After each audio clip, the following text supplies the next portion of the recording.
Good evening, Tottenham fans.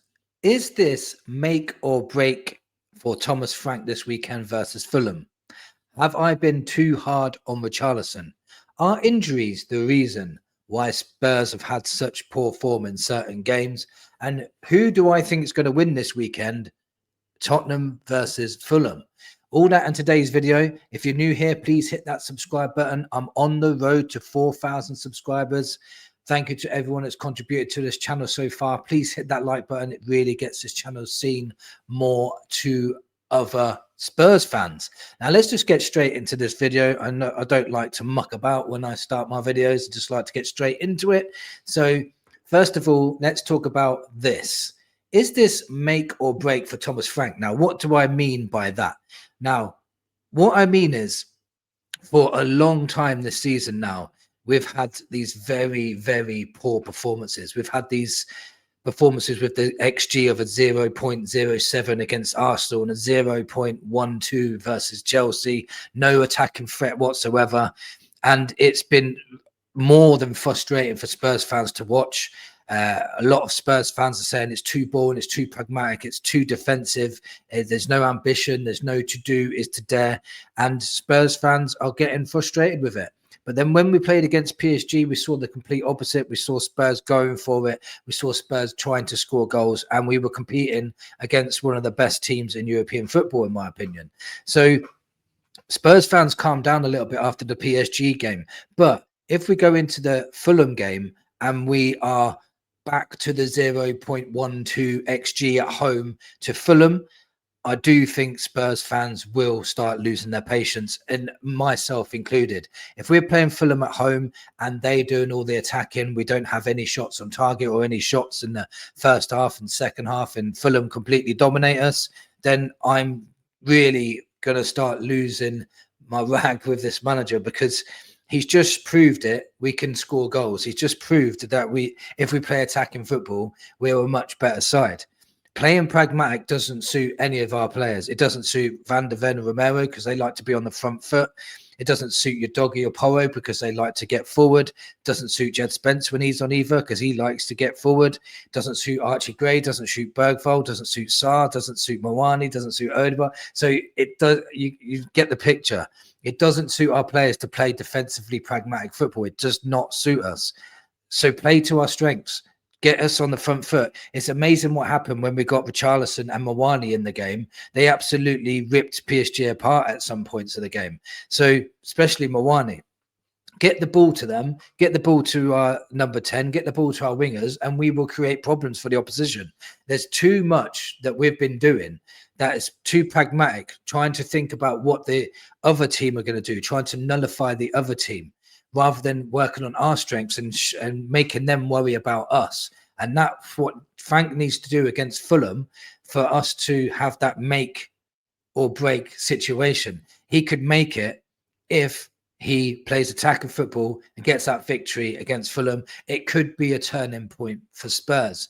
It really could. Now, speaking of Richarlison, have I been too hard on Richarlison? Well, his stats are good. Like, let me just show you his stats actually a little bit quickly, because his stats are okay. Like, his stats are not the problem. If you look at it on, sorry, just wrong one. If you look at this on here, I don't know whether you can see it at all, but his numbers are not bad at all. You know, he's in the top 7%. There, he's the top 7% there. He's the top 7% there. He is getting the numbers. But if you actually watch him, if you actually watch Richarlison, he's a good finisher on his day.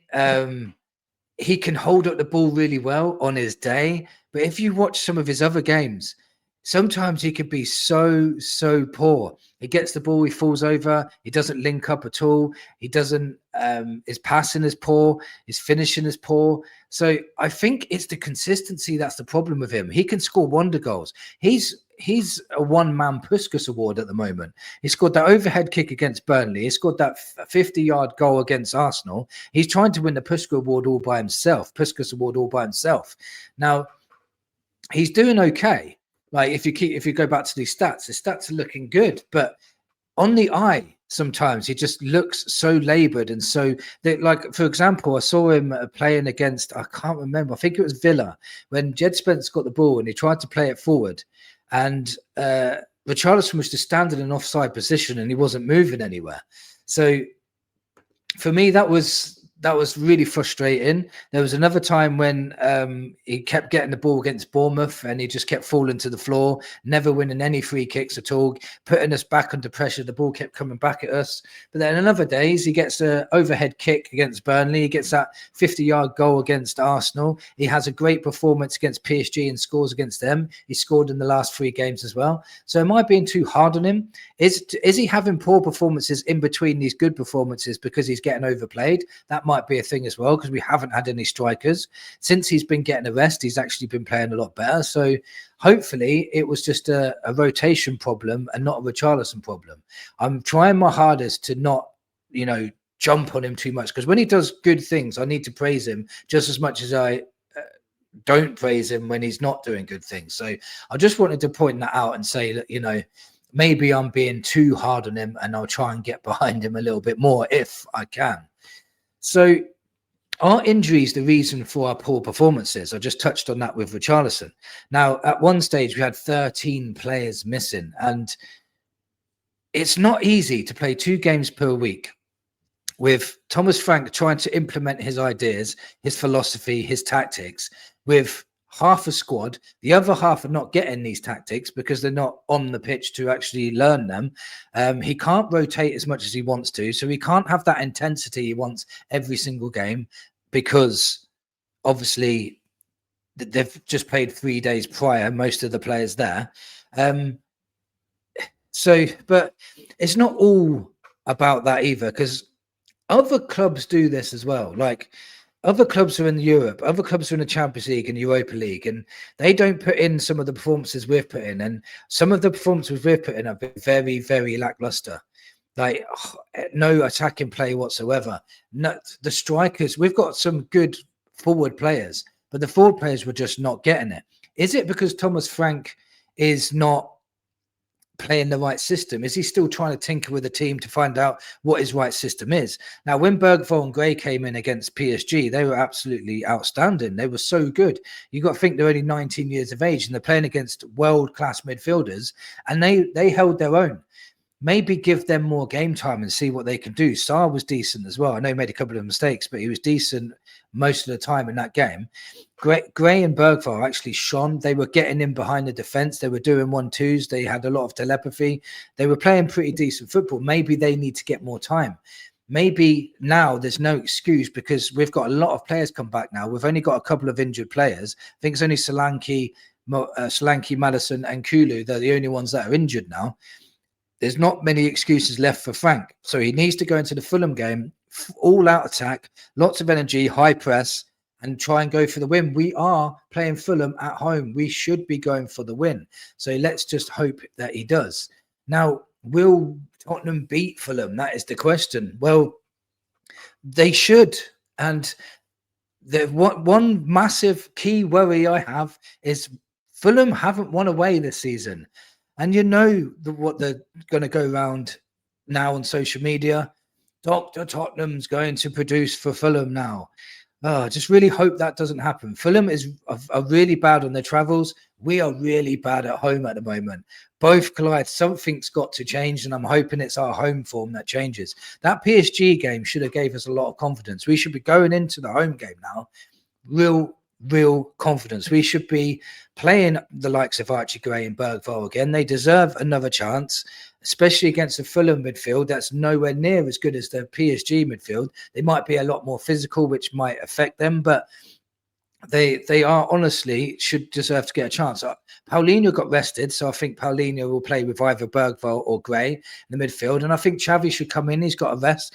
He had a rest as well. Udogie's had a rest. Kudos was rested. Odegaard was rested. And Mawani 100% needs to be playing up top. if we're only playing one up top, I'll pick Mawani. And this is not slating Richarlison, because I think they both worked really, really well together as a team. If Thomas Frank put them both up front against Fulham, I'll be more than happy, because they caused a lot of problems for PSG. Maybe they can do the same against Fulham. We've got so much attacking threat, even without Maddison, Kulu, and Solanke. We've still got real good threat up front. We need to utilize that. Tell's going to come back in. He was ineligible against PSG, so he'll be another option we can have as well. I just think we need to go for this. We need to stop showing other teams too much respect and go for the win. My prediction for this game, I'm going to say we're going to win this 3-1. I don't think we'll keep a clean sheet. I think they'll score from a set piece or something like that. I think we'll win this 3-1. I think we're going to turn around this home form starting tomorrow. Fingers crossed that I'm correct. My predictions have been awful this season, so that's not a good sign, to be fair. Maybe I should just say that we're going to lose and we might have more of a chance of winning. Let me know in the comments what you think of today's video. What is your score predictions versus Fulham? Is this make or break for Thomas Frank? Let me know in the comments below. Thank you for watching. Come on, you Spurs.